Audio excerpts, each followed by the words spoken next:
Footballers' Lives with Richard Lenton is brought to you by the Phoenix Sport and Media Group.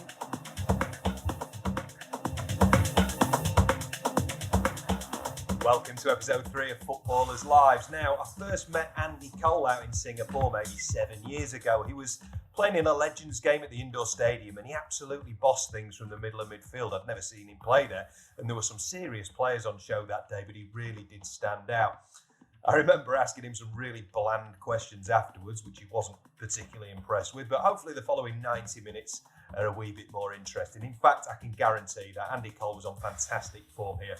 But it was in Asia, in Vietnam, a couple of years after I first met him, when Andy's life was thrown upside down after picking up a virus that ravaged his kidneys and ultimately led to him requiring a transplant in 2017.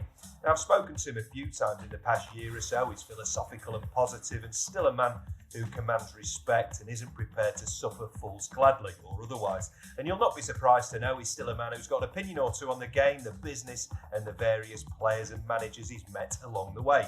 This is Andy Cole's Football Life Story.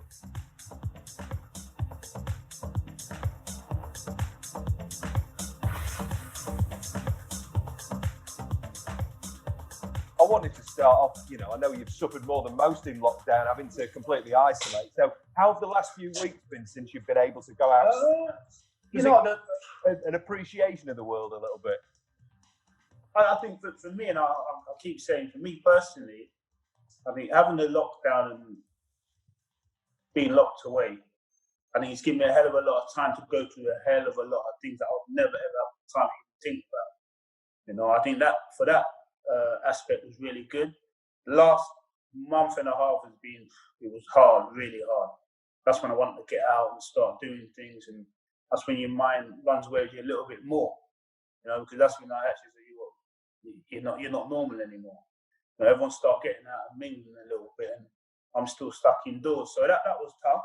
That was really tough and things like that. So yeah, it is what it is. Yeah. I think since we came out of it, or when we were doing you could go out once a day. I was going on bike rides to places that I've driven past loads of times. Yeah. And all of a sudden you notice new things. So I don't know. That was just what. Exactly. Yeah, it's strange, isn't it? Strange. I was going to take you back. Your parents moved over from Jamaica, I think, in the late 50s. I think I'm right. Yeah. I was just wondering, why did they go for Nottingham, and what was life like growing up in Nottingham in the 70s and 80s? My dad moved to Nottingham due to my mum. Okay. So obviously my mum came over with my granddad. So they all landed in London first. But everyone gravitated for work. So as all the work obviously was no longer in London, everyone started to move further down the country, either go further south or go naturally to the Midlands or further north. So my understanding is it was all work related.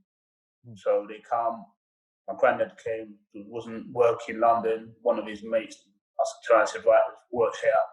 He's moved down to Nottingham. Ended up staying there, obviously, with my mum. When my dad first came over, he was looking for work in London, which I believe he had a little bit of work, but then obviously my mum was in Nottingham.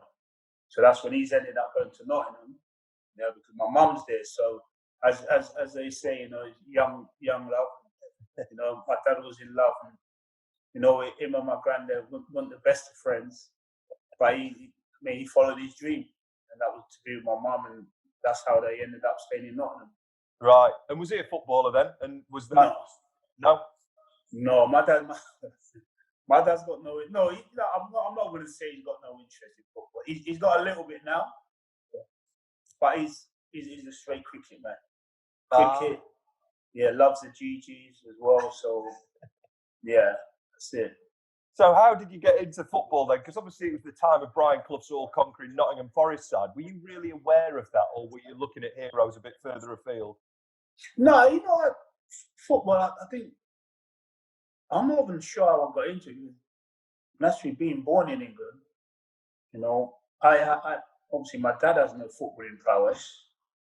I don't believe my granddad had any footballing prowess. So I'm not actually quite sure how I've turned out with this talent to play football. You know, I think growing up in England, every kid's dream is to play football. And I don't believe I was any different to anybody else. So that's how I ended up playing football. It's every kid's dream to play football. You watch it on the TV and I want to play football, And that was the reason why. I think at the time my dad never understood it, because coming from Jamaica where he was born and coming to England, everything was about, if I'm going to do a sport, I'm going to play cricket.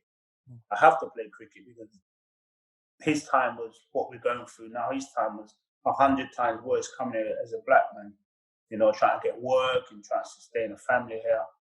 So I remember when I was growing up, I wanted to play football. You said to me, it's not possible. It's not possible. We don't play football. It's not possible. Because that was the mentality then, because obviously what they've been through. But you see, I say to people now, I get it. I understand it now. Then I say, no, Dad, man, come on, stop being stupid. Always just like arguing, fall out, and then I say, stop being stupid. Yeah. And you say, no, you can't play football. You can't do it. It's bizarre, isn't it? But then I remember the first time I watched Test match cricket, because I love my Test match cricket. I'm with you, Dad. Was the 1984 series, the Blackwash series, and I could understand now, looking back, having knowledge and experience, how big that was for the West Indians. Yeah. That was sticking it up the English. So I can see where your dad was coming from. So you didn't bowl any. You weren't a fast bowler, a bat. No, I can do it. I can do it both. I could bat, I could bowl, and the craziest thing is, Michael sent me like a flyer the other day. It was one of the Arsenal programs when I was a kid. It was a cricket game with the Arsenal players playing against my local team. I was just read it this morning. I've got 4 wickets. There you go. That's the craziest thing, yeah. So I could play cricket, not a problem. I remember I went to all the county trials to play for the county. And then when I got selected, I turned around and said, I don't want to play now. Yeah. And that's just the kind of person I am. Well, in the old days, you were able to play professional cricket in the summers and football in the winters, but obviously, you can't do that with a 24/7, 365 days a year. Yeah. Football is, But that was interesting. You signing for Arsenal, 1988 after leaving school. I'm struggling to see how that came about with you being up in Nottingham. And were there other options available? I had quite a few options. Not even trials. I went to a few teams to go and train with, and I don't even know what it was about Arsenal. In the back of my mind, I was also saying to myself that a lot of young players in the team. But in saying that, I was only 14 at the time when I signed schoolboy for. But it's just the way the 2 representatives spoke to me when they came down. Came to my mum and dad's house, sat down with my mum and dad, and spoke to my mum and dad and whatever. And like my dad, half the time he was just going over his head. He's just sitting there nodding half the time. He had not a clue. My mum, she half like understood it, but I think my mum was more worried about me going away. But later on, she was like saying, no, I think you need to go away now. The time's right. Yeah. So when I did join Arsenal, it was just a case of, I like the way they spoke to me, and they seem to have a plan for me going forward. Yeah. And 1988, that year you signed, that was the year I watched Kevin Campbell play against Doncaster Rovers in the FA Youth Cup final. Yeah. He was like an absolute force of nature. So did you see him as a role model and someone who you could see, someone to aspire to? And were you a little bit scared that was the level you had to reach? You must have been Googling me or something. I mean, when I was with Kev was one of my best mates. He was like an older brother to me when I was at Arsenal. And I remember watching him in the youth team. He was getting goals for fun. And that year they won it, I actually played in 1 game. Oh, did you? Okay. Yeah, I played in 1 game. I can't remember who was again. There was another boy who virtually played every game. He was the same age as me, a kid named Neil Heaney. Okay. Yeah, he played as well.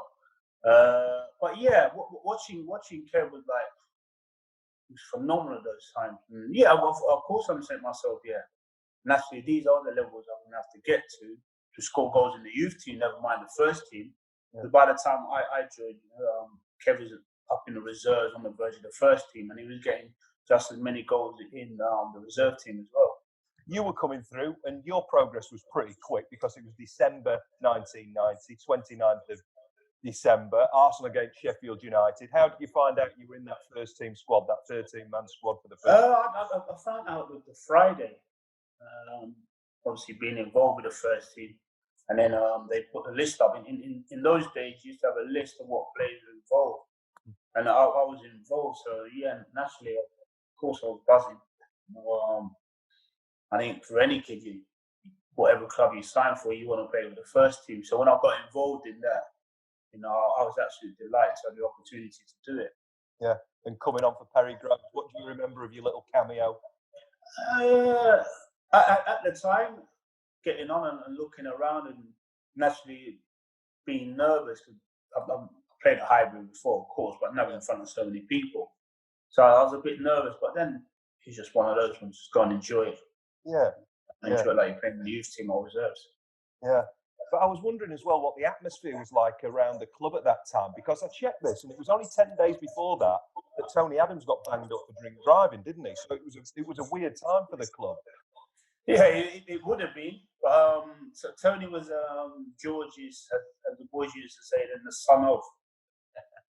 So Tony used to get away with quite a few things. Yeah. So yeah, no doubt everyone was disappointed at Arsenal then. But I wouldn't say he's brushed under the carpet at a football club. You just got to move on. Yeah. You got to continue to do what you've been doing. Yeah. Are you philosophical now, the fact that you didn't get more chances at Arsenal, or do you think you should have done? I'll be brutally honest. Like I was then, I think I've been this all my life. I knew I should have played in Arsenal's first team a lot more games than I did play. I knew I was more than good enough. When you mentioned like Grovesy, I genuinely believe by the time I was 18, 19, I was as good as Perry. But I used to let them know that as well. And in those days, it's back to, arrogant, chip on your shoulder. We weren't allowed to express ourselves or believe in our confidence. So yeah, do I look back with, and no regret or anything.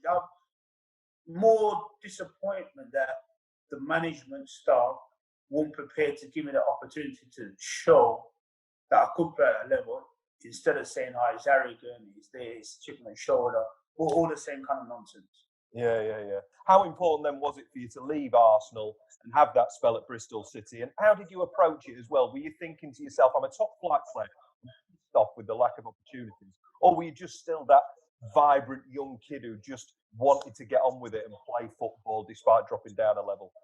I think at that time, I just wanted to play football, because it's not until later when I really started to understand what football was really about.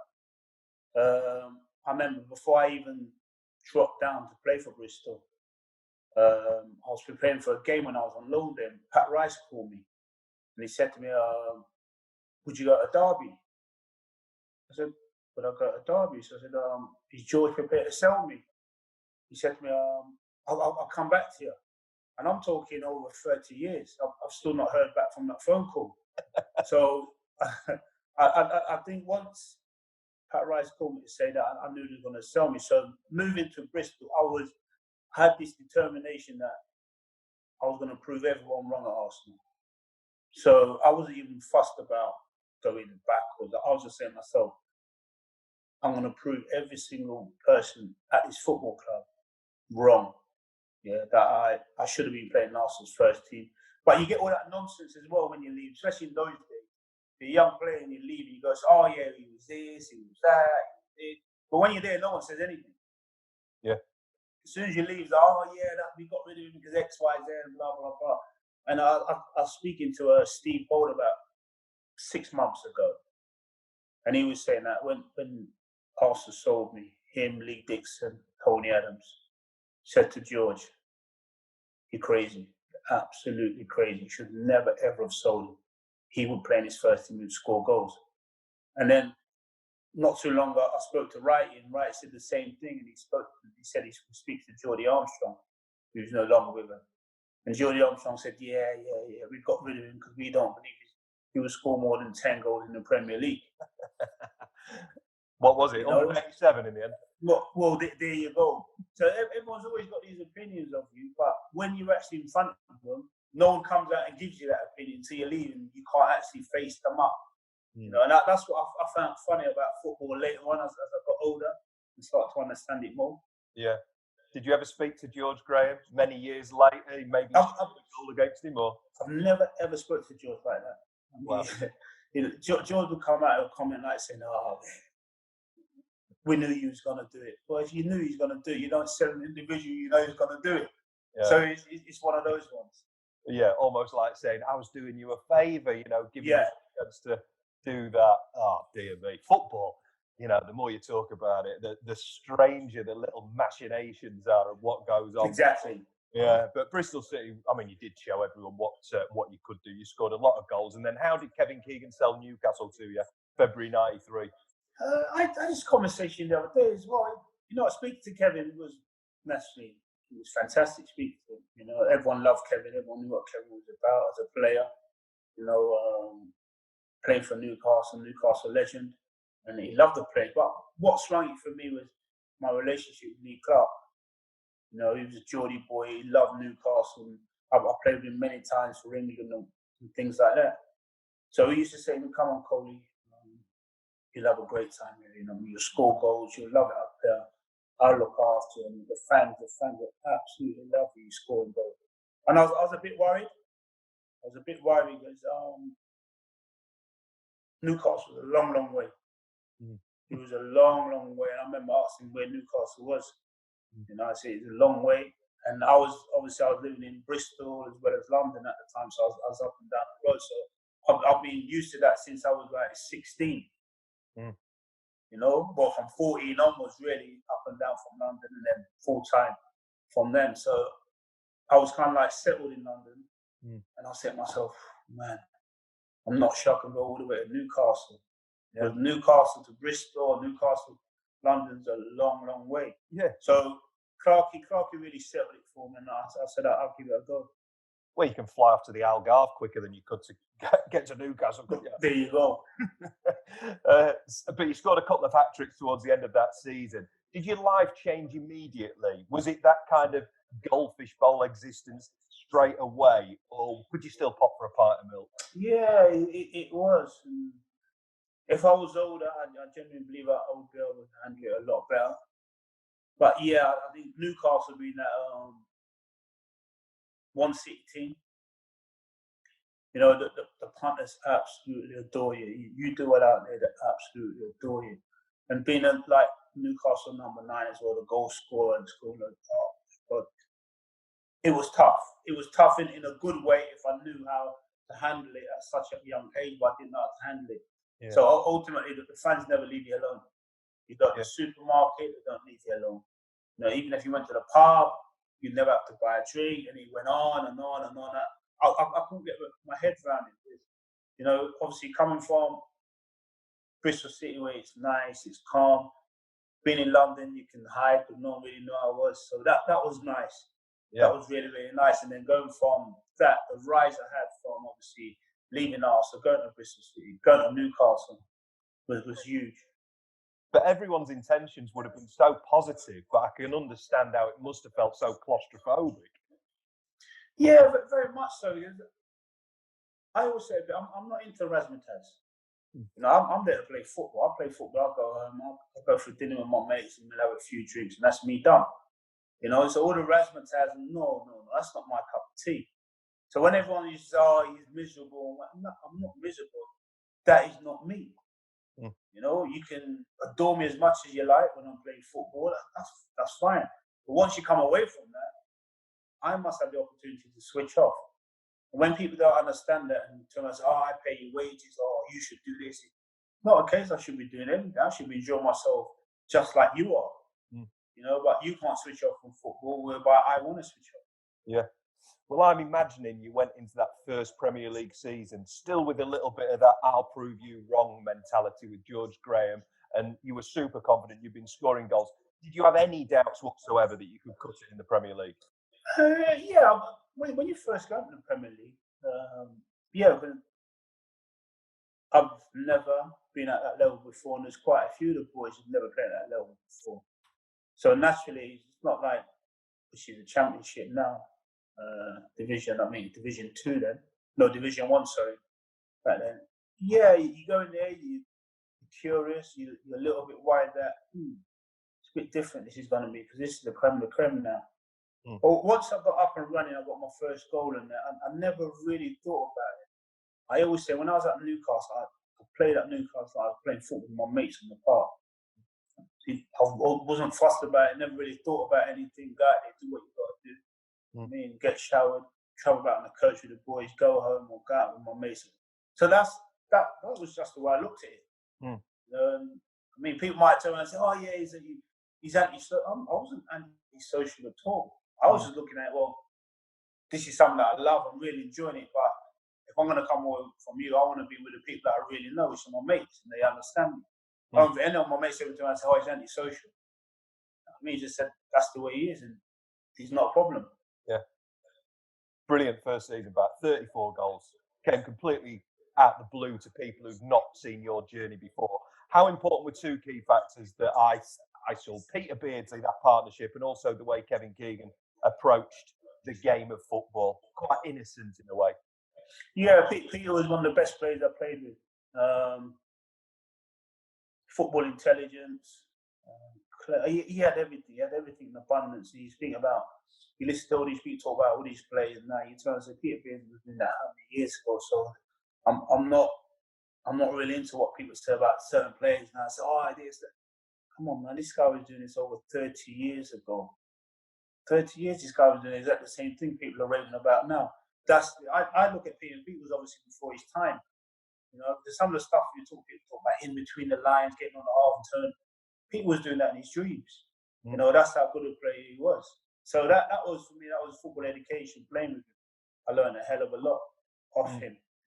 Regarding Kevin, I can't complain. Kevin built that team around me. It was basically, he brought players for me to score as many goals as possible. Now, I'm not sure how many managers would do that nowadays, you know, by all these individuals, one individual to get as many goals as possible. But that was Kevin's mind to it. You know, if you create chances for me, I'll score you goals. And, you know, we'll propel ourselves up in the league. Yeah.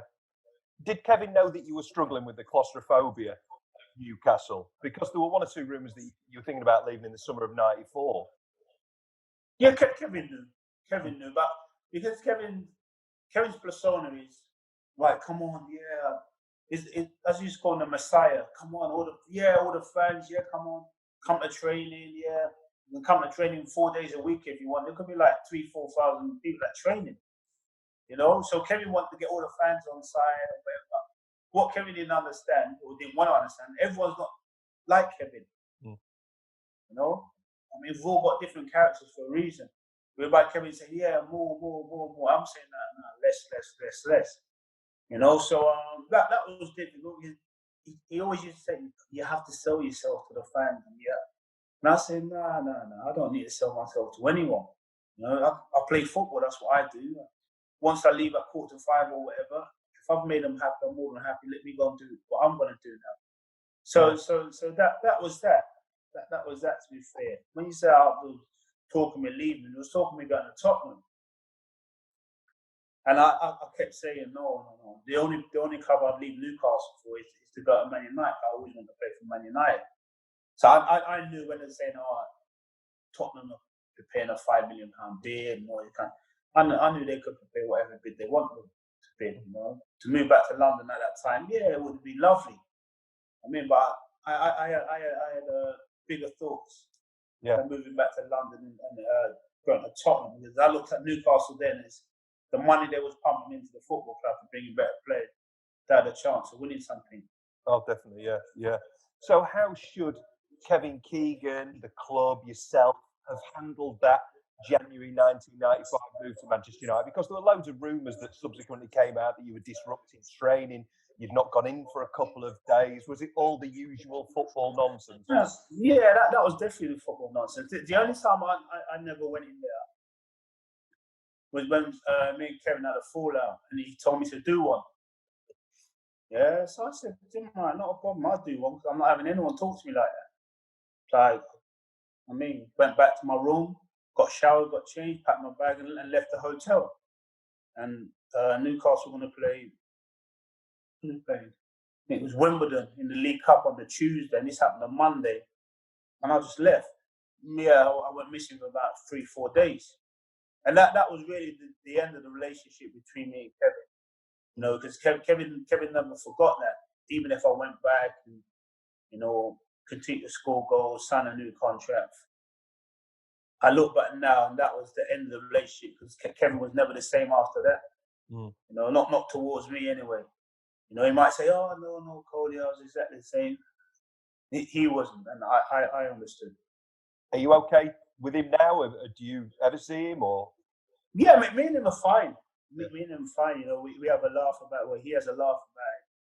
You know, and turns around and says to me, "Do you understand why I did it now? And sold you to become a better player." And I mean, look what you've ended up winning and all those kind of. So yeah, well, I take it on the chin. You're always going to fall out with your managers. It just depends on how your manager perceives it in the long term. Yeah. So how did the move to Man United come about? I'm assuming it's the era of being tapped up a little bit. You know, it wasn't even that. I've got to be brutally honest with you. I remember my time in Newcastle. I used to speak to Winch a lot when I was in the England squad. And Lindsay always used to say, "Oh, the manager fancies you, he really wants to come," or whatever. But I always used to say to Winch, "Not a chance. Absolutely no chance. You think Kevin's going to sell me?" Especially for Man United as well, who Newcastle trying to close the gap on. You know, so I said it's never going to happen. So when it did happen, no one tapped me out, and I mean no one tapped me out. Banter between me and Lindsay used to call me and whatever, but that was about it. Otherwise, there's no like, "Oh, Sir Alex Ferguson called me at such." No, that didn't happen. I never spoke to Sir Alex Ferguson until the Monday of the deal when I found out, when I was driving out to Manchester. That was the first time I spoke to him. And you obviously went there with a huge reputation, but was it still quite daunting going into a club like that? You know, yeah, it was daunting. Everyone fails to understand. You know, I'd only been in the Premier League a year and a half, playing for Newcastle. I'm playing with my mates on the park. Going to Man United at the time, I didn't know what to expect, because Man United, I've been watching those players play. I watched them for instance, on Monday night in the league. The FA Cup against Sheffield United. I've been watching them for many years before that, when I was in the Championship, Newcastle, and then years before that, and all of a sudden, 2 years later, I'm actually playing with these guys that I love watching, always want to play with, and it was a surreal moment to know that I've gone so far so quickly. I'm not sure how many people now, if you look around in football, within a year and a half in the Premier League, end up playing for one of the biggest clubs in the world, if not the biggest club in the world. It doesn't really happen that quick. You know, so I never even had time to take it all in. You know, and that's why I was a bit nervous when I went there. Yeah. But did you feel straight away that there was a bit more freedom in a city like Manchester, where you can live maybe more of a so-called normal life? Was a weight coming off your shoulders? Yeah, but very much so. Very much so. Cosmopolitan place. I mean, basically, just get on with things, and that's what I like. I've always been an individual. If I'm doing something, I always want to go out and hide, not even hide, but just be a normal civilian. You know, not worried about people saying, "Oh, just get on with life," because ultimately, all we're always normal people. Yeah. Well, very different and much lower level. But when I was presenting football in Singapore, the TV guys would want me to be taking selfies and pictures all the time and posting on social media. And I was like, I never did this when I was driving a forklift truck around a warehouse. You know what I mean? Yeah. I didn't like that either. But you had a strange start to your Manchester United career in many ways, because Selhurst Park came along. I mean, did Eric Cantona do what countless players have wanted to do over the years? I would say so. I would say, looking back now, I would say so. Because if you look at, or you ask any professional player at the highest level, how many times they've gone through dogs abuse, and they would really like to leave it on someone, but they can't. You know, I think every player would say that. So Eric ended up doing that, and I think you look at it and turn around and say to yourself, would I have liked to have done that at some stage as well? It was strange, very, very strange. But it happened. It happened within the first couple of months of me being at Manchester United. I was like, "Oh my God, what is this?" But naturally, I didn't quite understand what was going on here. And you started well. You scored a dozen goals, I think, in the first 17 games. But then you come to Upton Park, Man United can win the league. You missed a few chances. Did it feel like you were hung out to dry? And did you feel isolated by that? Because there was a lot of criticism about one single performance. I did. I'm not going to lie with you. Yeah, very, very much so. There was so much going on in the background as well. My first child was born, and I was getting in my ear roll from my ex-partner. I mean, I can't believe that you chose to play football, then be at the birth of your first child and things like that. So I had that in the background, and I didn't actually choose to do that. You know, I was there with you up until the Wednesday morning. I flew back to Manchester, you know, the Wednesday afternoon, and played the Wednesday night. You know, within that time, by the time I got to Manchester, she'd had the baby, but I was there like from, I think it was a Sunday or whatever. You know, so I was there all the time. Unfortunately, my boy decided when he wanted to come, I can't force that issue. So I had that in me getting like a load of rubbish in my head. And then Upton Park comes, and you know, Ludo Microsco played the best game ever, produces saves out of nowhere, and we've ended up drawing the game and losing the league. And I was bitterly disappointed. I'll be honest, I've said it many times now. I felt like I actually let my teammates down, the club down, because I thought that Man United had brought me in to like finish that job off that season. And for me, I felt like I let them down. Yeah. And did it feel like there was a bit of a hangover going into the following season for you as well? And did it all seem to be about the imminent return of Cantona? And was part of you thinking, hang on a minute, I'm here as well, you know? No, you know, I think things like that never ever bothered me. I've always said I'm a team player. I'm a small cog in that team. You know, so whoever's perceived to have a big name or whatever, hey man, let's roll with it. So long we all want the same thing, so long we all want to win. I'm not really too fussed about anything else. So when Eric came back, I think I was as excited as anybody else. Yeah, and it all turned out well with that first league title. Did you feel like you were becoming more of a rounded player rather than just that kid who was playing at Newcastle, if you like, who was just playing for fun with his mates? Yeah, as time grew and I spent more time at Old Trafford, yeah, I believe that I become a better player. I remember Brian Kidd saying to me, if you think scoring 41 goals is going to be good enough at Manchester United, you're wrong. And I said to myself, this guy's talking nonsense. No, he wasn't talking nonsense. He was talking the truth. And he took me that to realise, and you know, a few more years after that, to realise what Manchester United was all about. Yeah. So then, unfortunately, the following season, you encountered Razor Ruddock in a reserve team game. First of all, why were you playing in the reserves? And was it, I mean, I've no idea, was it a really appalling tackle, or was it one of those things? Why was I playing? Because I was coming off an illness, I believe, and I hadn't had many minutes in the first team. So in those days, the manager wanted to play minutes in the reserves and try and get a little bit of sharpness and whatever. So in the end, I've turned out, I've played, and you know, I'm just trying to do what I do best. You know, play well and make a goal in the reserves and try to get myself in contention for the first team. You know, and I remember it. I remember the tackle. It was a shocker. He had absolutely no chance of getting the ball. So it was just a crude lunge. You know, and I remember I heard a little crack. Oh man, come on, man up, get up, and try and run it off. And I remember getting up on my feet and trying to jog on that. I said, no, this is not quite happening. But I still tried, and in the end, I had to come off. Went for a couple of X-rays and that, and then they realised that I broke my bone. And it was one of those when I was disappointed because I said I'm trying to get back in the first team, try to get back in contention. I've been out with an illness that pre-season. I think it was either bronchitis or pneumonia I had. And all I was trying to do is get myself back fit and that. And I thought about it then. I said to myself, look, I was going for a sticky time there anyway. I mean, not getting goals and not being in the first team. And I said to myself during the rehab, that if I don't come back after this injury and if I don't get myself fit and start being who I am, I'm not going to cut it at Manchester United.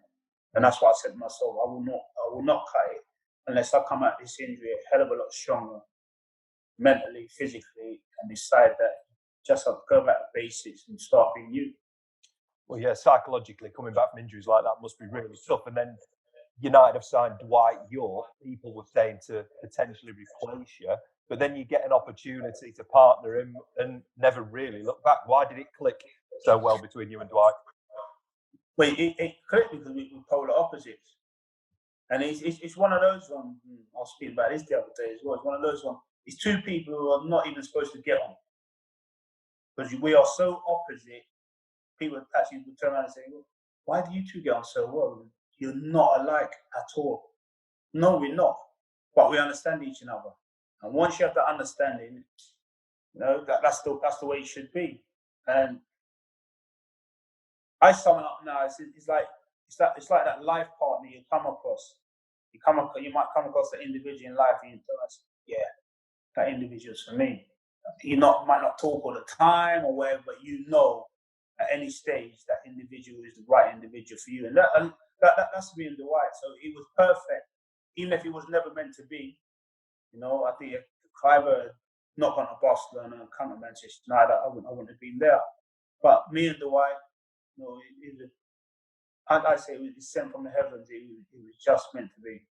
And how much of it was kind of natural telepathy, and how much of it was really hard work working together on the training ground? All of it was all natural. We never worked on anything. And then the only time me and Dwight worked on anything was finishing. Otherwise, nothing at all. We didn't do anything. We never played on the same team in training. Nothing like that. Yeah, mad. Well, let's go on to the treble winning season. Did that Champions League semi-final win against Juventus typify everything that United would have? 100%. 100%. I think throughout my career, and I've been in a few games, that's the best footballing match I've ever been involved in. Man, phenomenal football match. Two fantastic teams, knowing what they're playing for, but man, did we play so well that evening. It was a game I'll never forget. Yeah, well, Roy Keane was like my modern day football hero, if you like. Brian Robson was my first football hero, and that was an astonishing performance. You did what you had to do. You scored the goals, and then you must have been disappointed to be rested for that Spurs game. A win would have won you the league. Rested? I was disappointed I was dropped. Yeah, I remember I told the manager I was disappointed as well, and the manager told me, I don't care if you're disappointed, you're not playing. So it was one of those ones. But yeah, I was disappointed, but it's a team game. The boys have done well, Ollie had done well, Teddy had done well. So when the manager left me out, of course I'm devastated that I was left out, but I come on at half time. I was fortunate enough to get the winner. And that for me, and I've said it and I will continue to say, that made me feel a hell of a lot better in 95 than when I did. Sorry, in 99 when I did it in 95. When I was unfortunate not to win the league then. A little bit later on in life, I get the win against Tottenham. We got to win the treble. So as I say in footballing terms, in life terms, life's a circle. Yeah. You always come back to the same point. Laid some demons to rest. I can't imagine what it's like back in pre-season, etc., after a season like the treble winning 1999 season. What on earth can Ferguson say to try and get you to all go again? Or was it just within that Manchester United DNA to carry on? You have to. You have no option. That's why you're at that club. I mean, you can't.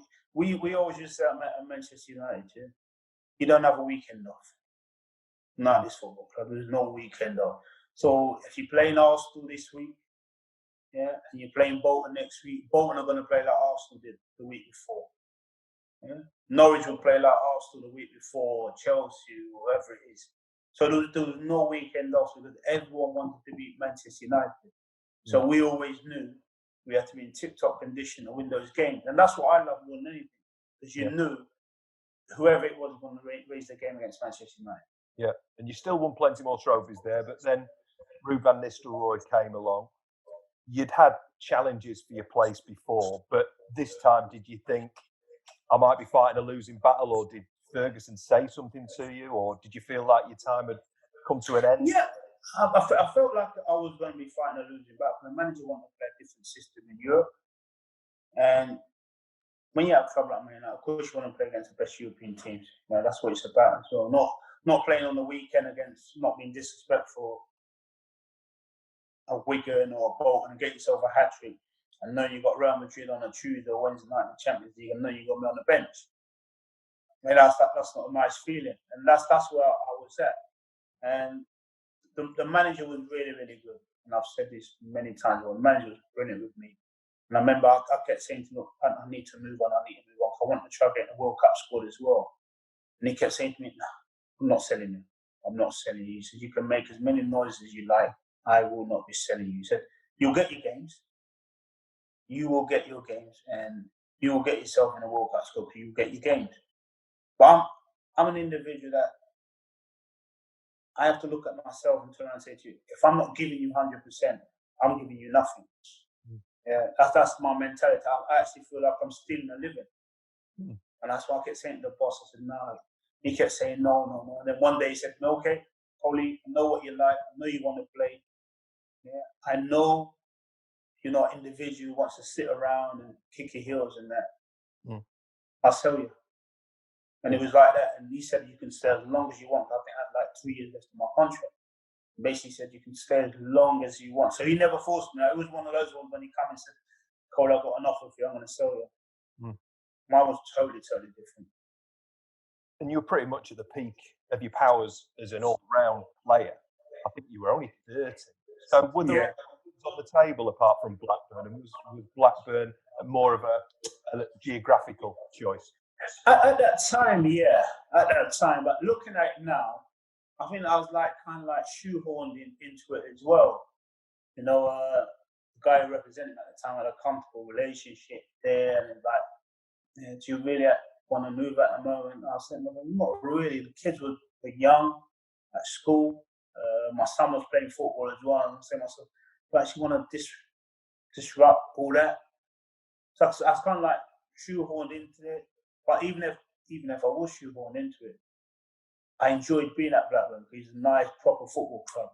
You know, so I enjoyed my time there. So it wasn't like, I'm sitting there thinking, shit, I wish I'd never gone. No, I really enjoyed my time there. It was real nice football club. Yeah, and our mutual friend Craig Short said that you gave that dressing room a massive lift because they were struggling in the league as well. So chasing trophies for a relegation battle must have been very different. Very, very different. I've not played football like that since I was at Bristol City. You know, when they was fighting to stay up. And when I went in there, the boys had quality. You know, I don't know if there's lacking a little bit of confidence at the time. But that's some local players there. You know, 2 guys in midfield and that. That's some good players. I went there and I realised straight away, it's different. Training's different. Just the way to prepare themselves is different. So mentally, I struggle with that. I struggle with actually dropping down a few levels here. When you're up here and everything's done, you're prepared right, and you come. It's different. So that took me a little bit of time to get used to as well. But like I said, the boys were really, really good. I mean, solid set of boys who wanted to try and do the best they could to keep Blackburn in the league. Yeah, and despite everything you'd won at United, how special was that 2001 League Cup win for what it meant to that football club in that town? Well, for me personally, I was absolutely buzzing with it, absolutely delighted, due to the fact that was the only thing I'd never won. You know, my time at Manchester United, the manager who used to play the kids and that, he didn't really look at the League Cup as one of his priorities. And I remember you saying, come on, boss, I need to play. He said, bring the League Cup. And I said, no, I want to win this. I want to win it. You know, he said, no, give the kids an opportunity and that. So when I went to Blackburn, you know, I wasn't cup tied because I hadn't played in the League Cup, and then Blackburn going to win it. I was delighted. Obviously, not just on a personal level, but the Blackburn, obviously Blackburn itself to know that they've gone on to win the League Cup. No one actually fancied Blackburn against Tottenham that afternoon. No, not at all. And then your old mate Dwight York turned up that summer. But why do you think it didn't quite work out the second time? Well, I can be honest, and I said to York, I did you a disservice. I mean, I shouldn't entice them to come. But on a selfish level, I wanted him to come. He was my good mate, and I knew, he could stimulate me, and like we can still do what we used to do at Manchester United. And I mean, we were good friends anyway. Why did it not work out? Man, obviously Blackburn didn't play like Manchester United. That was a big factor. It was a lot harder to get goals, and and things like that. But that's what happens in football. That's where you become a better player. Yeah. You move to different clubs, and then you realise why certain clubs are where they are and certain clubs are at where they are. The difference then in the Premier League, Manchester United, Blackburn. One day going on to win the title, Man United will fight for the title. Blackburn tried to stay up in the division. So that tells you straight away. So it was harder playing, not harder. I thought, for me personally, it was a good experience playing with players of lesser ability due to the fact that I thought I could help them even more. Yeah. And which I enjoyed doing as well. And because it was harder, I suppose the pressure would have built. And do you think that's why things kind of went downhill a little bit? Because I know that you were very positive about Graham Souness, before you signed. What kind of led to the downfall there? See, what led to the downfall for me was Graham. Graham as a manager, Graham as an individual then. Graham, I am going to dominate you. And I used to say, no. My dad couldn't dominate me when I was a kid. So there's no way I'm at this age in my life now, and I'm going back to when I was like 14 years of age, yeah? And I'm arguing with my dad and things like that. And now I'm early to mid 30s, and you're trying to talk to me like a little kid. Nah, it can't work. So straight away there's a personality clash. I mean, I'm quiet, but I'm stubborn and I'm very strong-minded, and I will tell you what time it is. And Graham didn't like that. Graham thought he could intimidate and you do this and you do that. I said, no, I won't. I mean, I'm an experienced pro. I've achieved in the game, yeah, and I don't like bullies. I'm not like bullies from when I was a kid, and so I don't like bullies now. So you ain't gonna bully me into a position whereby you think, yeah, you get the better of me. So we was just clashing all the time. So I mentioned it to Short the other day, and he was laughing. And I always say to Graham, don't play in the games. Yeah? Not being disrespectful, you're too old to be playing in the games now. Bring in one of the kids to train, and then he's got an experience where he's learning with the first team. But Graham was adamant that he didn't want to do that. Not a problem. So one day we training, and we're in the box, he's playing a little bit of one touch in it, and he tried to get me in the box by leaving the ball short.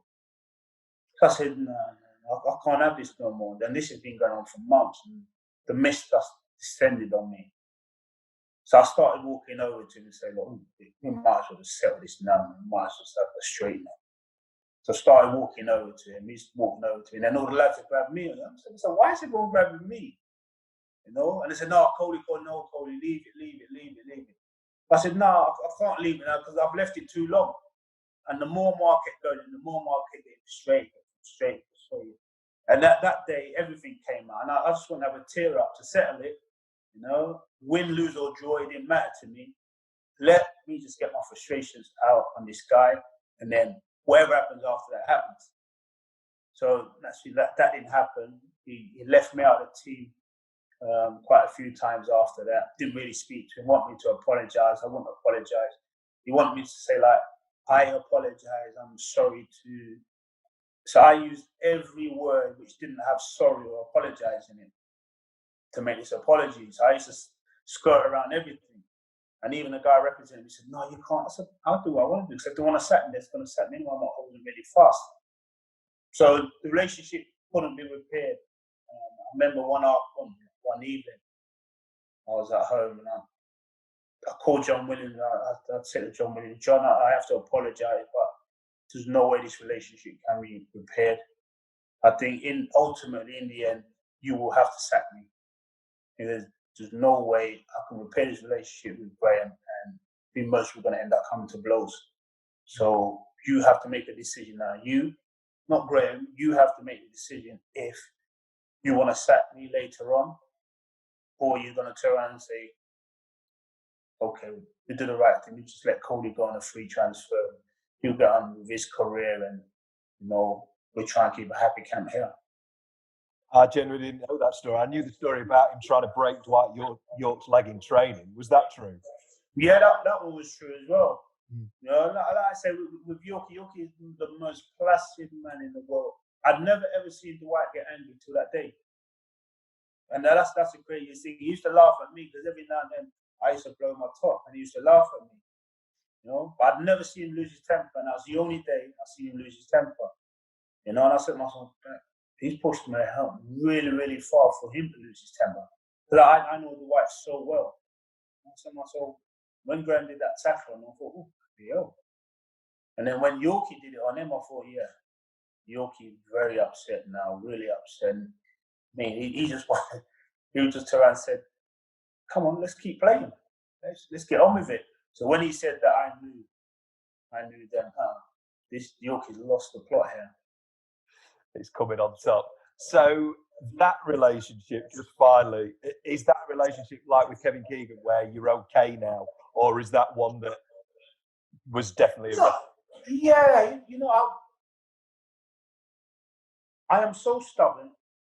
Yeah, even my auntie keeps saying to me, you are so hard-headed. Yeah, and I turn around and say to her, that's heritage. That has come from someone in my background, whereby I've taken something from them, which has made me so stubborn, whereby I'd cut my nose off to spite my face. Graham, to his testament, I see him about 4 years ago. We was in the same hotel. We was working for the same company, and I come out the lift, and he said, "Be Cody can have a word with you." So I'm straight away. I'm on my toes here. I'm on my toes straight away. That's just the way we grew up. You got to be on your toes. And he said, "No, I'd like to apologise to you for my behaviour when I was a manager. That wasn't me and whatever." And I was like, "Wow, that takes a man to do that." And I'm being brutal. That takes a man to do that. Sometimes I ask myself, Andrew, you should apologise. I turn around and say to myself, you can't apologise to no one. But the good side is, come on, apologise. I'm trusting with myself. So when Graham done it, I thought, wow. And then I think last year I was at an award show, and he was there. He spoke very highly of me when he was going to present the award. And then his wife apologised to me, and I'm saying to myself, oh my God. I have to take my hat off to people, and I can only learn from people like that. When I do find myself in that position, I can turn around and say, no, forget about it. I apologise, we move on, we do what we're doing. I think that takes a real man to do that. I love that story. I didn't know about that. I think it's great that you're able to kind of bury the hatchet, both of you, because football is quite a small community. Yeah. Is at the level that you and Graham have reached, you are going to end up seeing each other, whether it's in the media, award ceremonies, and all the rest of it. I wasn't going to mention Teddy Sheringham, but I read that you'd done something similar there, and at least just had a handshake and said, "Move on." So is that you also, having more of a sense of your own mortality these days with what's happened to you? Yeah, I think I got to that stage whereby I'm comfortable, I'm growing up, and I know what I am. I know what I am. I know I'm stubborn. I know certain things. People do certain things to me. I hold it, and I will hold it against you. If we don't settle it like we should settle it, I'll hold it against you. If you don't apologise to me or I don't apologise to you, there's only one other way you can actually sort it out. And that's the way I look at things from when I was a kid, and that's what I've grown up. But then that evening, I was out. I was having a good night, and I saw him, and when he ever sees, like, I know he's always treading on eggshells, you know, because he doesn't know what's happening. If he's not, we're not in a footballing fraternity, it's like eggshell kind of thing. And I remember I just come out of it. I must have had one too many. I just come out of it and said, look, let bygones be bygones, move on or whatever. Did it make me feel better? Yeah, you know, I'll set myself, you're too old for that now. You're too old. When I was younger, yeah, hey, it's totally different. But now, come on, man, you're too old to hold those kind of grudges. You know, so I moved on. But there's certain grudges that I know I'll never move on from. Certain things that will always stay with me. Right. Okay. I certainly won't delve into that. But looking at the final few years of your career, I remember you having a decent season at Fulham, and then how come you went to Man City of all teams? I left Fulham, and this is crazy. At that time, you know, I'd moved back to London, obviously, to play for Fulham. And the whole objective then with my ex-partner was, once the kids got to a certain age, once my son finished school, yeah, we'd move back to London. Yeah. Continue our life. The one they'd be up north, he'd be doing his thing, and then we'd take the youngest and move back to London. So I've moved back to London with Fulham, and I kept saying, right, let's do it now. Let's do it now. I'm back in London, back in Fulham, whatever. And then she turned around and changed her mind and said, no, not going to do it. We have to let the youngest finish school first. I was saying to myself, what's the ideal opportunity now? It's not going to interrupt her schooling because she's only young. On the flip side, she kept saying, no, it's going to interrupt her schooling. I said to myself, it's not. You know, kids are so adaptable, especially at that age. So I ended up being at Fulham for about a year. And I kept saying, no, I'm missing my kids too much, man. I miss not being around them every day and whatever. So I made a decision. I said to myself, look, I need to get myself back up north. So I want to be around my kids in that. You know, when I used to stay, play a game, go out for the weekend, by the time I got home, it was Saturday night. You know, only really had Sunday, then I had to fly back down to London on Monday morning. So I thought, yeah, it's best I'll get myself back up north and, you know, be with my kids again. And originally, I should have gone to Blackburn. Back to Blackburn. I spoke to Sparky, and Sparky was adamant he was going to do the move, and I was buzzing that the move was going to happen. I was going to go back to Blackburn.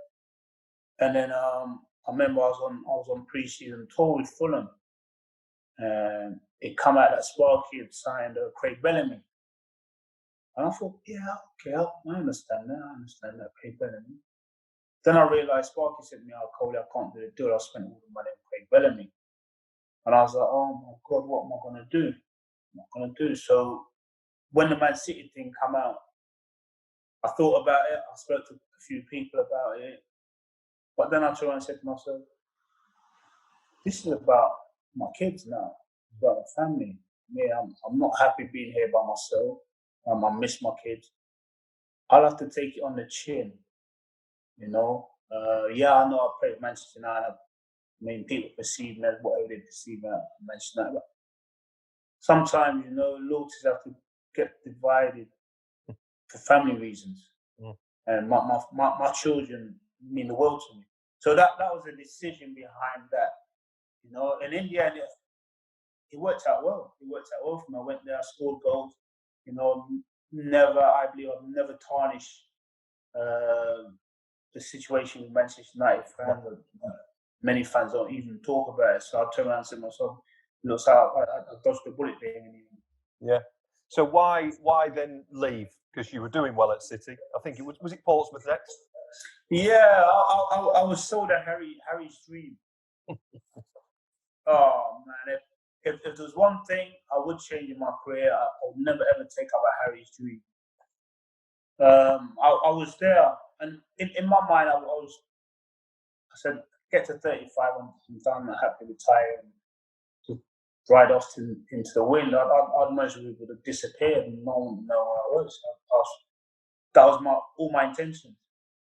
So I was on holiday one year with my family, and Harry was in the same hotel, and We got talking, whatever. And he said, "No, you know what Harry's like." I said, "Yeah." He goes, "Do you fancy coming on board?" I said, I'm more than happy where I am. My family's happy and whatever. Nah, okay. So yeah, I'll look after you. I'll give you a 2-year deal. And I'm saying to myself, that 2-year deal takes me to the age I want to retire at. I'll consider it. Let me get back to England and let me see if I can get another year out of Manchester City. If I get another year out of Manchester City, I'm not going anywhere. So there's my bit of leverage there. So I'm trying to use it as leverage to Portsmouth thing again with Man City to get another year. At the time, Man City had a fellow work for me. He now works at Fulham, I think he was still there. Alistair McIntosh. He was the man who did all of the contracts and that at Man City. Oh my God, was he hard work. Danny Murphy said the same thing. Oh, there you go. Oh, hard work. I sort of believe the money belonged to him. Because all I wanted was another year, same money, considering Portsmouth were offering me more money, more bonuses, everything. Yeah, I'm saying to myself, all I want is another year. If you give me another year, same money, I'm not going anywhere. No, I can't do it. Can't do it. No, it's the same thing. It's the same. No, I can't do it. Can't do it. So in the end, I said, no, sod this. I've been guaranteed 2 years at my age to finish at the age I want to finish at. You're haggling. Well, we're not even haggling. You're turning me down flat and giving me another year. I was your top goal scorer before I got injured. Yeah, and so I said, no, sod it. I said to Harry, okay, we'll do the deal. Craziest thing, after all that, and this is what I don't understand, after all that, Man City got me on a free and ended up making 500 grand on me when they sold me to Portsmouth. He told me, I said, what a nonsense. The same way I come there on a free, let me go on a free, but now you'd be better to take 500 grand from me, yeah, and all you have to do is give me another year. And then when I lead the struggle to score goals, so he turns to himself, what is going on there? But that's how I ended up going to Portsmouth. I got sold a pipe dream by Harry by saying, yeah, you'll get games, you'll play games. I never kicked the ball there. Never, ever kicked the ball. And that really pissed me off. I'd gone there, never kicked the ball, and basically I wasted a year. Yeah, I wasted a year of my career. I took my kids out of school to move down there, brought a house down there, did all the right things, and I can look back and so I really regret that due to the fact that my kids were struggling as well. They were struggling at the new school, obviously being up north for so long, struggling at the new school, couldn't really make friends, uncomfortable there. And I had that as well in the back of my mind, that I can't believe I've done that to my kids or whatever, what he's done to me. So everything then, I was absolutely fuming that things didn't go the way I would have liked them to have gone. Right. Is that a manager you buried the hatchet with, or do you hold a grudge against Harry for that? No, I don't hold any grudges against Harry. Harry's Harry. Harry's Harry. Harry will tell you one thing today and say to you tomorrow, I didn't say it. That's Harry. He's the kind of individual that you turn and say to yourself, I ain't going to hold a grudge against you because you are you. I mean, you turn around and say the sky's blue one day and then it's grey the day after, but the sky's exactly the same colour. So for me personally, I can't get upset with people like that because I know what those kind of people are. So for me, it doesn't really bother me. And you ended up signing off with a hat trick for Burnley, didn't you, against QPR? That was a kind of nice finish. I know you had a couple of games after that, but that was a nice last hurrah after what you'd suffered at Portsmouth. Yeah, that was good. Got let down there in the end. Owen Cole, he let me down. He said, right, you do well. I'll sign you at the end of the season. And then I got myself a few goals and did well. I enjoyed it. Really good set of lads. And then, they got promoted or they got promoted the year after or whatever it was. And he said, right, I'll look after you in the summer. Kiboshed me. But by then, I knew what football was all about. You get to that age, you're not football. One person says one thing and does another thing. I remember when I was at Portsmouth, and I was trying to get myself out on loan. I wasn't playing, and I spoke to David Moyes. And David Moyes' salesmanship, I turned around and said to myself, not being disrespectful, why would I want to play for you at Everton if that's the deal? remember him saying to me, right, I want you to come along. So I thought, yeah, brilliant. You know, Everton, back up north, my family, whatever. Just to let you know, it's only a loan. What do you mean? Yeah, you can come play up front with AJ. He'll do all your running for you. You just get in the box and score goals. So if I've got 15 goals at the end of the season, you'll still turn around and say, thank you very much, it's just a loan. So I said, nah, come on, man. You can't use an individual like that. Especially someone at my age who knows what he's doing.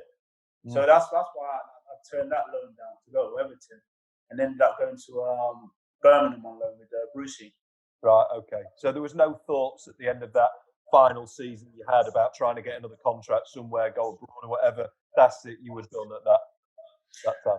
Yeah, I was done. I wanted to play on a little bit more, but like I said, my time at Nottingham Forest, I don't even think about it. I totally erased that because the way the football club was run, I didn't like. And that's when I knew the mentality of the players would start to change. You know, so that was a good time to turn and say, thank you very much, I'm out of it, because the mentality start really change between generation of players. I don't know if it was just that level or the younger generation coming through. I mean, you get beat 3 or 4-0 on a Saturday afternoon, and you worried about going out that evening and what you're going to do that evening. And I was like, whoa, you just lost 4-0, by the way. And you're talking about what you're going to do tonight and who you're going to see and what. How about staying indoors and having a look at yourself and say to yourself, I ain't going out tonight. But it changed. It's like the feeling wasn't the same. And like I said, I don't know if it was at that level, championship level. But I knew if it's Premier League, yeah, and the teams I played in the Premier League, and you just got your asses felt 4-0 or whatever it was, and you didn't play particularly well, you're not talking about going out on a Saturday night. You're talking about trying to address the problem. So I knew then I had to hold my hands out and call it quits. Yeah. Just finally, in terms of your career, how do you look back on your England time? Do you think you were really unlucky playing when there were an incredible amount of top English strikers, or do you categorically think that you should have had more chances? I know I should have more chances. And I always say to people now, politics is not just in politics. Politics is in football as well. 15 caps. People say, you only got 15 caps. And, you only got 1 goal. Yeah, I got 15 caps. Majority of those were substitute appearances. I played for about 5 different managers, I think it was. Yep. Glenn, Sven, Venables, Wilkinson, Keegan. 5 managers. It was never meant to be from David Davis spoke to Kevin Keegan at Maiden Castle, and at Newcastle, and was telling Kevin every reason why Terry didn't want to put me in the England squad. And I'm sat there and I listened to the conversation. I'm saying, hold on. I think I was the country's top goal scorer at the time as well. Yeah, I'm struggling with like McCarthy and that. But I'm actually listening to a conversation, you telling my manager why I'm not getting in the England squad. When it should be you telling the manager why I'm in the England squad. So it's one of those ones. This is not meant to be. So I've always looked at it then and said to myself, from that day, you knew. Your England was a non-starter from day one. What on earth were the reasons? I'm curious. The reasons were that I was injured, you know, because I was struggling with an injury, and you know, you're struggling with an injury, you're not match fit, and all this kind of shenanigans. You know, it's like, well, I'm still playing for Newcastle. Yeah, I'm not training every day, but I'm still playing for Newcastle, still making a goal on a Saturday afternoon or whatever. But this is the way you're talking. And then when it come out, you know, I remember Terry coming out and saying, give out caps like confetti and things like that. Confetti. I'm the country's top goal scorer. Now, if you're turning around saying to the country's top goal scorer, yeah, if I give you a cap, it's like, come on, man, I could have given anyone a cap. That's what basically saying. That's what confetti is. Anyone can have it. I'm turning around saying to myself, whoa. It's a bit much, that's a bit much, because I deserve to be involved in the England squad. Without any question whatsoever. I think we said it before, 187 Premier League goals, and I think only one of them was a penalty. That's right, yeah. who would have been your best England partner, do you think, looking? I don't know. This debate will always roar on. England have had an abundance of fantastic players. But for me, every manager has always seemed to bow to pressure of not playing the best players for that best game. For that game, I'm going to have to change things. Yeah, I might have to leave out a couple of my best players, but I think this team is the best team to go about things. England get caught up in that nonsense saying, no, we've always got to play the same players. And I have this conversation quite a bit. If you look at some of the other teams that have won major tournaments, they don't mind leaving out one of their big names or two of their big names to bring that individual they think he suits this game or whatever. That's the way it should be. That's why it's supposed to be a squad of 22 or 24 players. Yeah.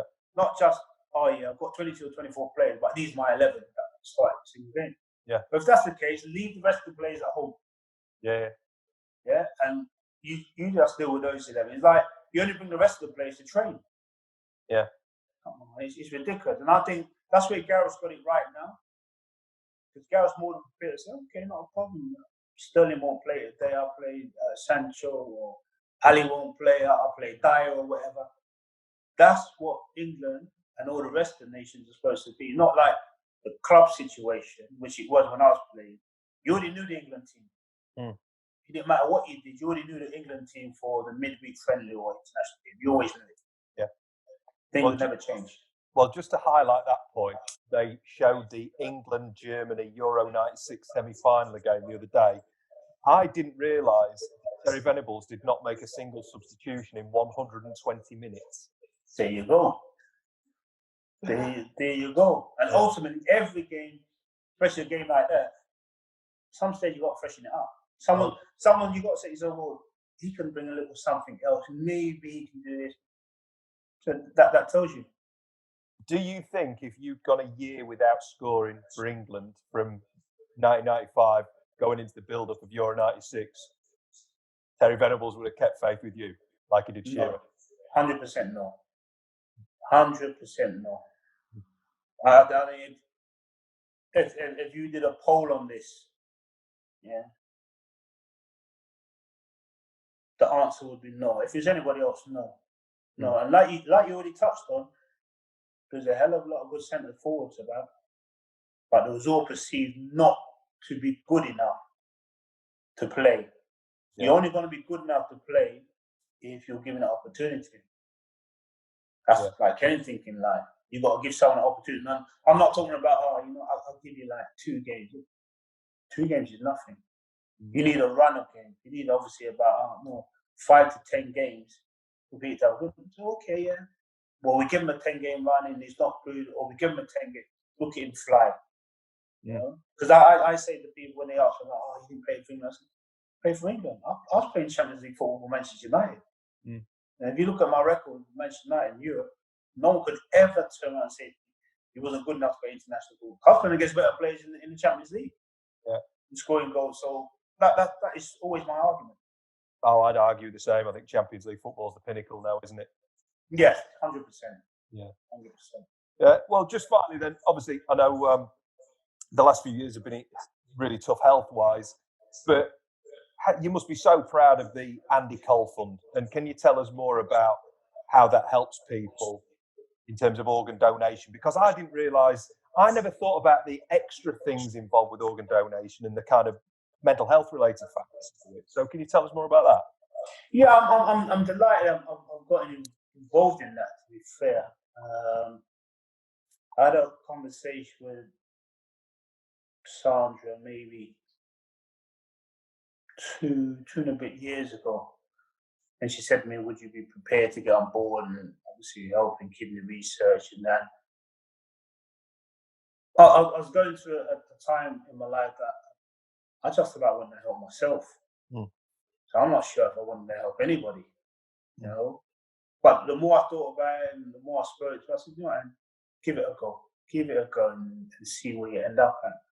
So then she mentioned, right, why don't we just try and do your own fund and go from there. You can have your own input and so you can try and help people that have been in the same position as you.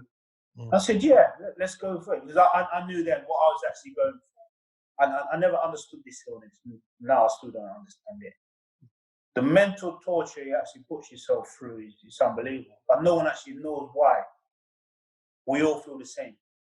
Mentally, we destroy ourselves. But can't give the answers, or no one can give us the answer to why this illness does this. So for me to get involved and speak about my experience, you know, and trying to help people to understand to the best of their ability what it is, you know, it's been really enlightening for me. And it's taken my mind off a lot of other things as well. You know, I think I touched on it at the start. Being in lockdown for so long is giving that opportunity to focus and turn and say, so, you've actually done this, you've done that good or whatever. Yeah, I know things have been difficult. And you said to yourself many times, I can't get through it. But you have. I don't know how. But then people turn around and say, well, that tells you just how strong you are mentally. At the time, you don't feel very strong mentally because all you do is question yourself. So for me personally, it's just about helping people, try to guide people, try to have that conversation, come out with things where a lot of people think, but won't come out. I'll come out and say it. I don't really care. I'll come out and say it the way I feel. You know, how I feel today or what yesterday was like. It's been a bit of a taboo in this illness. You know, if someone comes out and says, I don't feel very good today or whatever, or today I don't want to be here. People say, oh, you can't say things like that. Well, you don't know how I'm feeling. You know, and if you understood the way I'm feeling, using my position, you must turn around and say the same thing. So for me, I'm just trying to grow it, and try to get people to understand that it's okay not to be okay. Yeah. Especially in this illness, it's definitely okay not to be okay. Definitely. I've always been uncomfortable with the way that people have said that footballers have to be role models. I've always thought, why, you know? But I think what you're doing here, what Marcus Rashford has done, changing governmental policy, you know, they were trying to starve poor kids, essentially. I think it's been absolutely incredible and unbelievably commendable. What did you think about Marcus's intervention? Very, very good. I think even more so now due to social media, those guys have a platform to do it. If they didn't have a platform, it would be a hell of a lot harder for Marcus to change that legislation. Can you imagine him trying to do that with no Twitter or IG?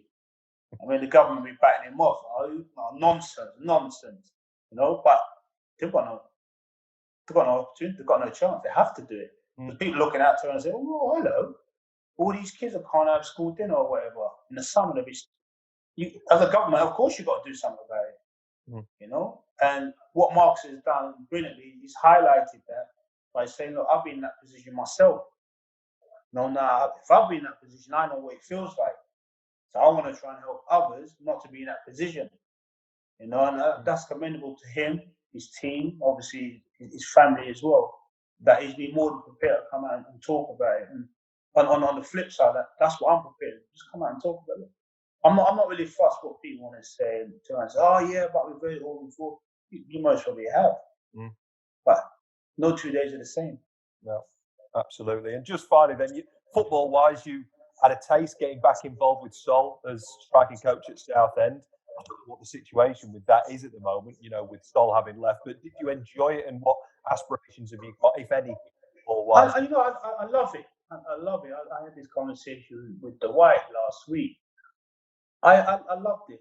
I mean, first and foremost, I love that Sol believed that he could bring me in as one of his coaches, but bring me in as a friend as well, trusted, and know I'll do the right things and not try and mess anything up. You know, that's why I have so much respect for Sol for giving that opportunity. You know, I loved it due to the fact to be back on the grass, you know, getting involved in all the banter and all that, and, you know, like I said, being able to focus on something totally different. So long term, like I said to Yorkie the other day, I said, look, I'll be brutally honest. If we start being given more opportunities as black and ethnic coaches, yeah, I would do my coaching badges. I would definitely say, you know, I'll crack and I'll do it. I will do it because I know people are going to be given the opportunity. But if we're going to talk about it and then 6 months, a year down the road in the same position, no, I won't do it because I'm not going to jump through hoops for no one. I mean, we've been talking about this for 20 years, haven't we? More opportunities for black coaches. You know, Keith Alexander was who's dead now. He was the only black manager for a long, long time. Brian Dean went out to Norway, did a couple That's of right, yes. out there, did really well, came back, he couldn't get an interview. Do you feel now, though, that we're at a pivotal point where things are going to change, or have we been down this road before? I think we are, because I think now, what's gone on, if there's not changes now, everyone can turn around and say, total lip service, all this Black Lives Matter stuff and all nonsense, because no one's prepared to do anything. All you're prepared to do is wear a badge. Now, if it doesn't happen now, everyone can turn around and say, it's never going to happen. Mm. And I think then you most probably see how much black and ethnic minority coaches turn around and say, not interested. We know we're never ever going to get given the opportunity to coach at the highest level or to manage at the highest level. Because ultimately, at some stage, you've got to turn around and say, well, enough's enough. Well, do we need a Rooney Rule then? Do we have to? No, that's a nonsense. Okay. That's a nonsense. That's just like me talking to you now. And you turn around and say, yeah, I've ticked the box, I spoke to Coley. Well, do you think he's good enough? No, he's not the individual I'm really looking for. Because that's all that is. It's a quota. So I can speak to 5 individuals, so long one of those is black, or ethnic minority, he might be the best candidate for the job. But you can turn and say, no, I like this fellow because he said this and I like the way he said it. Oh, is that what you're going to judge someone by? So I think, me personally, just me, it's not a quota thing. It's supposed to be the best man for the job. Yeah. Not a quota. I need to speak to a black or ethnic minority coach or manager just to tick that box.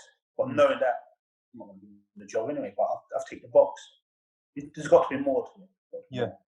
Well, I would like to think that we get into an aid situation where people who are going to be in boardrooms are more of our generation. I feel there's far, far, far less prejudice than maybe the previous generation. And maybe I'm blue sky thinking that things are going to change now. But, it's difficult for me. I'm not living that experience. Yeah, for me, it's a tough one because for everyone, there might be 2 who saying that. But when you talk about in boardrooms, people of our generation, no, most of it is people of our generation. But ultimately, it's still on people of older generation who have made their mind and set in their ways. The ideology is we're not born racist. We are taught to dislike. Like greens. I don't like greens. Why not? I don't like the look of them. Well, do you taste them? No, I just don't like the look of them. No. I don't like fish. Why? It's fishy. Why have you tasted it? No, it smells fishy. So it's the same kind of thing. It's the same thing. We're not taught. We learn and turn around and say, oh yeah, that's what I dislike. I mean, we're taught to dislike. So we come into the world with pure kids. That's what I love about kids. When they're first born, pure. When they get older, that's when they start getting distorted with he said, she said, start forming an opinion. Someone said, I'll do this or do that. So you start forming an opinion. Yeah. That's the world we live in now. I'm not the only one, but we're hoping that, once we start to come out of the pandemic, people start to view things in a totally different way and whatever. When we're coming out of it, it's just like the pub's open. The pub's open and everyone's running down the pub like there's a new phenomenon in town. It's called a pub. It's ridiculous.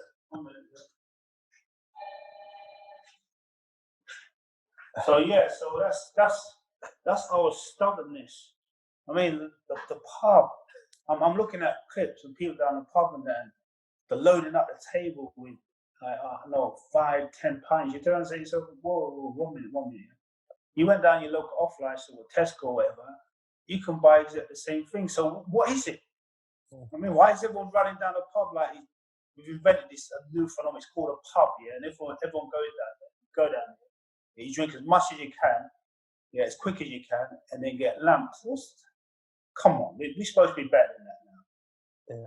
You know? But people's perceptions are, I've got to go down the pub. No. We're in a global pandemic. What's wrong with you? Yeah. It is what it is. Oh, it's madness. Now I live in Brighton, seeing them all go down the beaches over bank holiday. I'm like, what on earth's going on? But yeah, like you say, it's the world we live in. Well, just finally then, if everything works out well and you get back into football, well, you are into football, can you see yourself, hopefully, in a few years' time? Would you stick to striking coaching, or would you want to go higher than that? No, I don't want to go any higher than that. No, I think I've enjoyed the role that I'm doing. You know, I've loved and I will continue to love working with Sol as long as he wants me to work with him.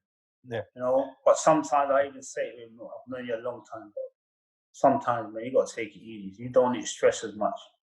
Yeah. I look at him and say to myself, Sol's younger than me. And this is great as hell.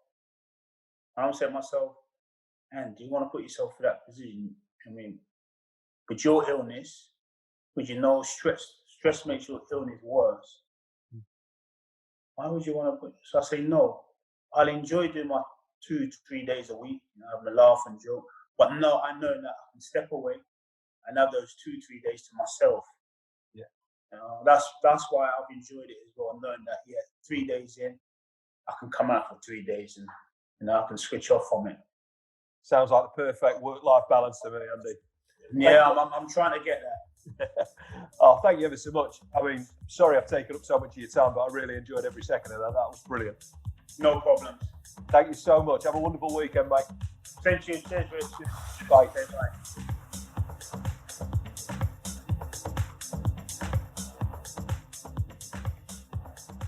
What a player and what a man. The third highest scorer in Premier League history with 187 goals, but only 15 England caps. Doesn't make sense, does it? Any comments, please get in touch via @RichardLenton on Twitter. That's @RichardLenton. And apologies for the echo on some of my questions. Andy was dialed in via an iPad and for some reason it caused that kind of echo chamber feel, but thankfully it was only on my audio. I've got episodes with the likes of Sean Davis, Danny Murphy, Emmanuel Petit and Rod Wallace to come over the coming weeks, so please subscribe to Footballers Lives wherever you get your podcasts and you'll get them straight away. And don't be shy in giving us a 5-star review, as that helps us get discovered. I'll see you next Monday. Footballers Lives was brought to you by the Phoenix Sport and Media Group. www.psm-group.co.uk